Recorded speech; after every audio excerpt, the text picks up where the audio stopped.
En fait, je dirais que je l'ai travaillé quand j'étais jeune. C'est vrai que j'ai un frère qui est plus âgé que moi et on jouait souvent ensemble dans les petits carrés au tennis. On faisait beaucoup de matchs l'un contre l'autre où on jouait avec une balle molle, des petites raquettes et puis c'était que du toucher, que des coups dans les carrés, des volets réflexes, des coups comme ça.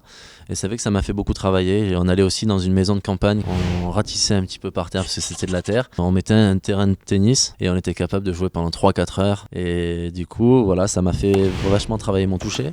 Je pense que tous ces exercices, tous ces entraînements font évoluer ce toucher et progresser sur les amortis. Et c'est vrai que j'ai toujours eu l'habitude d'en faire, même à l'entraînement, sur des retours, hop, tenter l'amorti, sur des balles, tenter l'amorti. Au bout d'un moment, quand on trappe 3-4 balles, ben pourquoi pas tenter l'amorti, parce que c'est un coup qui est très important aussi au tennis. Alors c'est bien de bien taper la balle du fond du court, mais l'amorti peut vraiment déstabiliser l'adversaire et c'est un coup qui est important aussi à travailler. Si j'avais un conseil à donner, ce serait juste de continuer à en faire, même si c'est pas forcément la spécialité.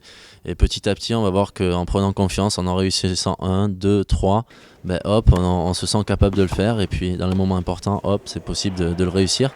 Donc c'est comme tous les coups, je pense que ça se travaille, ça progresse. Et voilà, c'est juste en tapant des balles, en progressant et surtout en s'amusant, en essayant de les faire. Et c'est pas parce qu'on va le louper qu'il faut s'énerver, il faut juste essayer, continuer, et puis on progresse.